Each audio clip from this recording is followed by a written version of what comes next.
Then God said, let there be a firmament in the midst of the waters, and let it divide waters from the waters. Thus God made the firmament and divided the waters which were under the firmament and from the waters which were above the firmament. And it was so.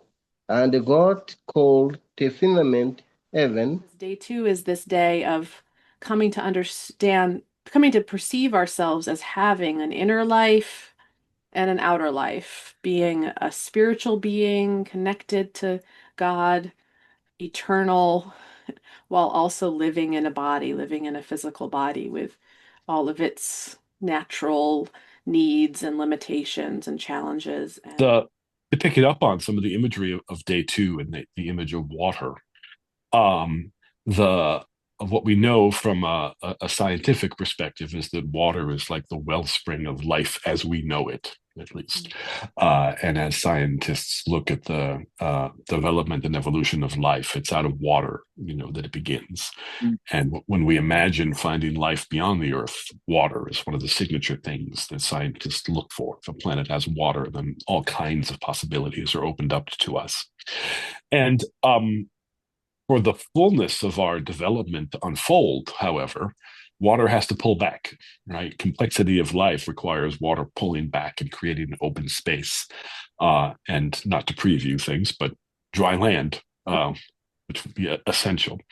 And we observed in the liturgy, as I recall, I think we did at least, and if not, I'm happy to observe it now, that the second day of creation is the only one at the end of which it is not declared to be good, which doesn't mean it's bad. Doesn't mean it's bad. But every other day, when evening and day pass, God observes that it's good, including it's very good when human beings come into the story. Again, not to preview too far ahead.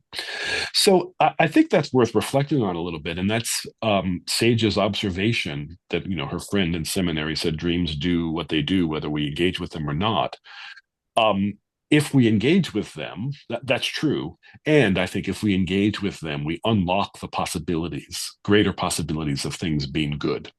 Otherwise, they just are neither good nor bad. They're just there, and it's part of the mystery of our physiology and our soul life that dreams manifest in us and through us. But when we turn to them, when we engage to them, then we're participating in this opening of space between the waters and this wonder of the consciousness that we are. And we're making new, more complicated, more rich, more complex possibilities. We're opening up that reality that they can come forward for us. So there's a choice in there for us, right? There's an opportunity for us to exercise our will, manifest our desire, strive to be more, to be a better self tomorrow than we are today, or were yesterday, or today than we were yesterday. And dream work is an amazing place to exercise that. And it goes on to say, before one is regenerated, the person does not even know that there is an internal mind, much less are they acquainted with its nature and its quality. The person supposes that the internal and the external mind are not distinct from one another, because they are immersed in bodily and worldly things, they have therefore immersed in them the things that belong to the internal mind, so the things that belong to the Lord. And therefore, everything is a distinct, confused, and obscure unit. And then that harks back to the day one, right? Where day one is a submerged, chaos, unformed void, darkness. So that's that non-distinct, confused unit. There's no distinction. And so this stage is really about separating or having even an inkling of, okay, there's something that really belongs to the Lord, and there are things here in my mind that have been claimed for my own.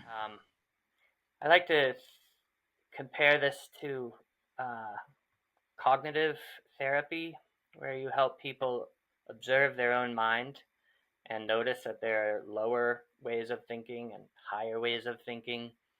The waters above and the waters below, and then the the expanse in the middle is sort of this new space, a metacognition where we're observing thought from almost a third person perspective, which allows us to make those choices. And in day 2, it's actually where you are reflecting on your own thoughts. You can reflect and notice and distinguish between your thoughts and assess the quality of your thoughts. And so you can ask yourself, what waters are you in?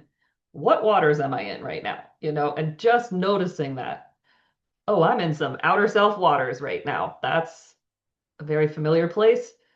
But then also noticing there are waters above that is always wanting to come and connect with us, but it totally respects the freedom of our outer self. When this stage comes along and you say there must be something more to my life, and that's day 1, then day 2, there's this higher level, and oh yeah, I remember when I was little, my grandmother was trying to tell me something about that, and it starts to come back, these remnants of things that were delivered from people who loved us and who cared about us. And it might be a minister or a teacher, or it might be a parent or a grandparent or an aunt or an uncle.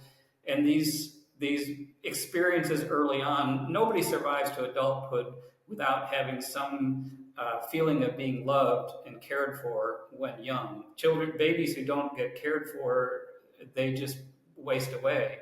We need it. And so we don't survive to adulthood without this. And I believe at this second stage, a lot of that is starting to come back, and we're realizing, there actually was something higher in my early life, and it had to do with love and relationship, and it had to do with wise things that my grandparents or my parents tried to teach me, and now they're coming back, and we're realizing, oh wow, this has actually been with me all along, but I sort of forgot about it, and it was delivered by people who were close to me and who cared about me, and who wanted to give me these foundations, which Swedenborg calls the remnant, the things that remain from our the good things, the good and true things that remain from our young life that now begin to come back to our conscious awareness. Well, from the time I was a tiny little child, I had the sense that God is love, not loving, but love, and that I was waking up to that reality in myself. And may that which you feel far away from be held with care.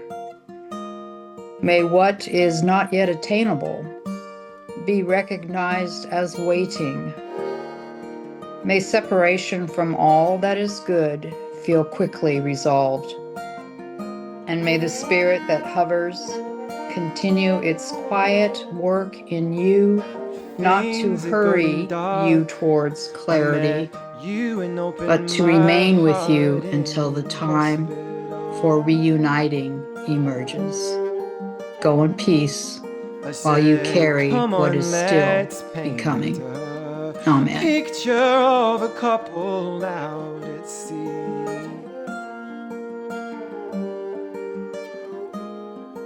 And quietly creating, we started relating.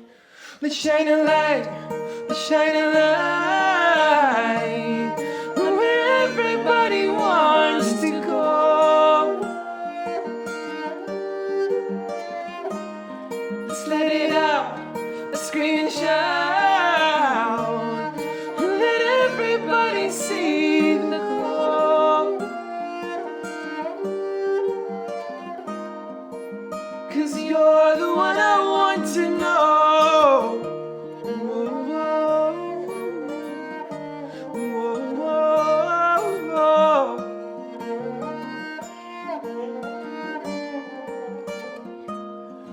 An 80s B&B, and you're embracing me from that beauty place. You are my signal that yet it's time to say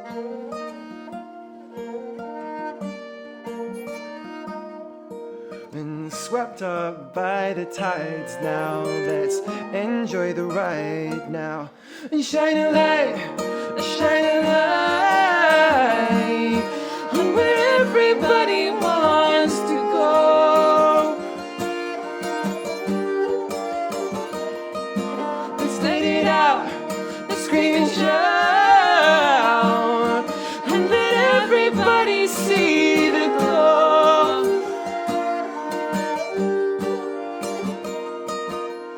'Cause you're the one I want to know.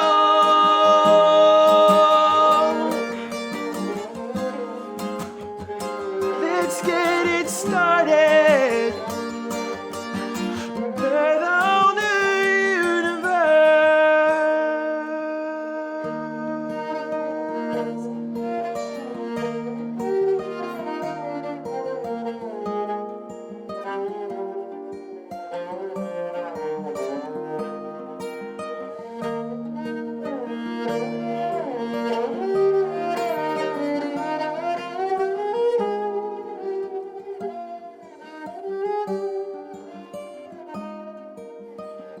Let's build it in our homes. Let's start it tonight.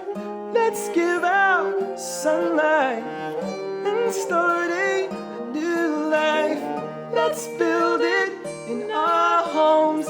Let's start it tonight. Let's give out sunlight and start a new life. Let's build it in our homes. Let's start it tonight. Let's give out sunlight and start a new life.